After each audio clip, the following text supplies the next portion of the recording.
Portrait drawing వేసే ముందు గమనించవలసిన అంశాలు. ఏదైనా ఒక పోర్ట్రైట్ డ్రాయింగ్ వేసే ముందు లైటింగ్ ఎటువైపు నుంచి పడుతోంది, మజిల్స్, షేప్స్ ఎలా, ఆ వాల్యూమ్స్ ఎలా ఉన్నాయి అన్నది గమనించాలి.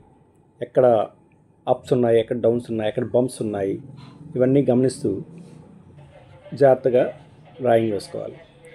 ఫస్ట్ ఇప్పుడు మనం చూసినట్టయితే ఇక్కడ నోస్ దగ్గర, మూతి దగ్గర నుంచి ఇలాగా ఫామ్ అవుతాయి. సో అది మనం ఫస్ట్ వేసుకోవాలి. అంటే ఇవి ఫేస్ టు ఫేస్ మారుతూ ఉంటాయి, చేంజెస్ ఉంటాయి. సో ఏ ఫేస్కి ఎలా ఉంది అన్నది గమనించి చేసుకోవాలి. ఐ సాకెట్ వేసుకోవాలి.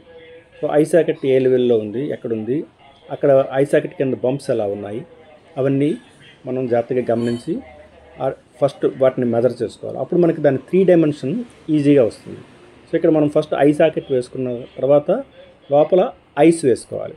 సో ఐ సాకెట్ కింద ఉన్న డెప్త్ ప్లస్ బంప్ ఇవన్నీ మనం కరెక్ట్గా వేసుకుని నోస్కి ఐస్కి మధ్యలో గ్యాప్ ఎంత ఉంది, ఐస్ గ్యాప్ ఎంత ఉంటుందో నోస్ తాలూకు గ్యాప్ కూడా, రెండు ఐస్ మధ్య ఉన్న గ్యాప్ కూడా అంతే ఉంటుంది. సో అవన్నీ మనం కరెక్ట్గా మెజర్ చేసుకోవాలి.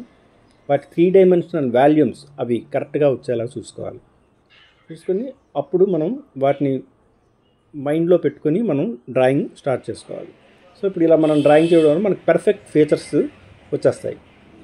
సో ప్రతిదీ మనం జాగ్రత్తగా ఫస్ట్ 3 డైమెన్షన్ ఫామ్ చేసుకొని మజిల్స్ అన్నీ ఎలా కన్స్ట్రక్ట్ అయ్యాయని చూసుకొని మనం ఫస్ట్ డ్రాయింగ్ అవుట్లైన్ వేసుకొని తర్వాత ఎక్కడెక్కడ లైటింగ్ ఫామ్ అయింది, ఎక్కడెక్కడ షేడ్స్ ఉన్నాయి అవి చూసుకొని వాటిని మనం డీటెయిల్స్ మనకి తగ్గట్టు మనం అంటే కలరింగ్తో చేస్తామా, లేకపోతే పెన్సిల్ వర్క్ చేసినప్పుడు హ్యాచింగ్ లైన్స్తో చేస్తామా, పెన్సిల్ కానీ పెన్ కానీ ఏదైనా సరే హ్యాచింగ్ లైన్స్ ఎలా వాడతాం, షేడింగ్ ఎలా ఇస్తాం అన్నది మనం చూసుకొని మన స్టైల్ ప్రకారం మనం చేసుకోవచ్చు.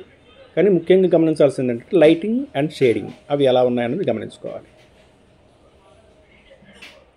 సో ఇక్కడ మనం చూసినట్టయితే లైటింగ్ అండ్ షేడింగ్ మనం పర్ఫెక్ట్గా అది క్యాచ్ చేసి ఆ డ్రాయింగ్ వేసిన తర్వాత ఇంకా ఫైనల్ ఫినిషింగ్స్ అవి మనం మన స్టైల్ని బట్టి మనం ఏ స్ట్రోక్స్ ఇద్దామనుకుంటున్నాం, hatching lines, criss cross lines ఇవన్నీ కూడా మనం చేసుకోవచ్చు.